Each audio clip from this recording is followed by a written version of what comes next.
Welcome everyone to Mobile Gaming Test. In front of me I have Asphalt 8 running on my M1 iPad Pro from 2021.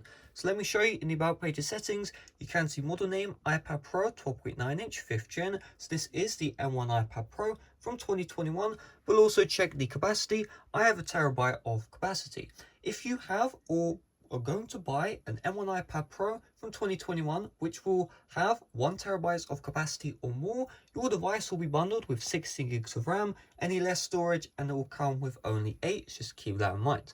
Next, let's just go to settings, sound and display, and while we can't change the graphics, we can have high frame rate, and this is set to enable. This is only 60 FPS, this isn't 120 FPS unfortunately, just keep that in mind. So I'm going to be playing about 8 minutes or so it won't be that long, but I think for the most part people understand how good the game looks from like the first 2 minutes, but I just want to have a bit of an extended gameplay for people who care. So I've also benchmarked other games, Asphalt 9, but also Call of Duty Mobile 120 FPS, PUBG 90 FPS, Fortnite 120 FPS. So if you want to check this out, check that playlist in the description. It has all of the games I've benchmarked. Not benchmarked a lot of games, so if you just want to check them out, just see the description down below. And yeah, hopefully you enjoy the gameplay. Let's get right into it.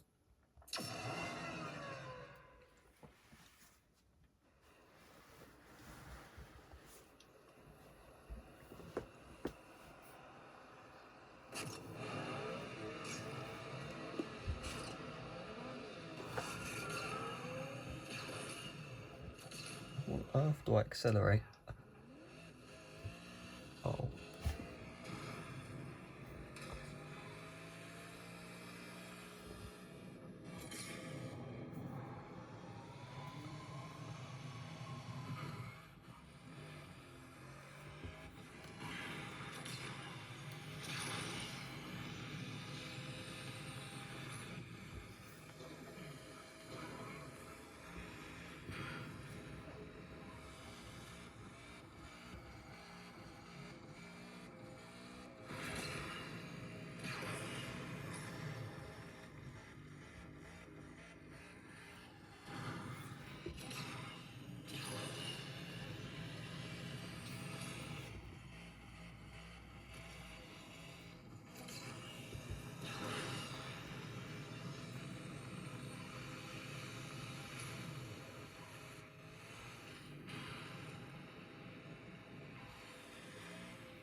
Alright guys, that's going to be it for the gameplay. You saw it did take me quite a while to figure out the controls. That's because I haven't actually played this game in years. I used to play this all the time, but yeah, and also usually I zoom in my camera so you can see more of the iPad, but I choose tilt controls there, so usually I have it at 1.2 times zoom. There it was, I just had to set it back to 1. So, you know, a bit of apologies for that, but if you watch till the very end, I respect that. But also make sure to check the end screens you see on screen right now. They may come up in the next 10 seconds, because I benchmarked a ton of games on this M1 iPad Pro, right? I've done longer videos for COD Mobile, PUBG, Fortnite, but other games, you know, I've done shorter gameplays just so you can see how good the graphic qualities are. So make sure you check those end screens out for the playlist, and also make sure to subscribe with the bell icon enabled, because I'm not done. I'm going to be making a ton more videos on this iPad, but also a ton of other devices I own. Every single iPhone, iPad and iPod Touch in existence, so I think you can fill in the blanks of the type of content you'll be seeing. So make sure to check those end screens right now, and see you guys later.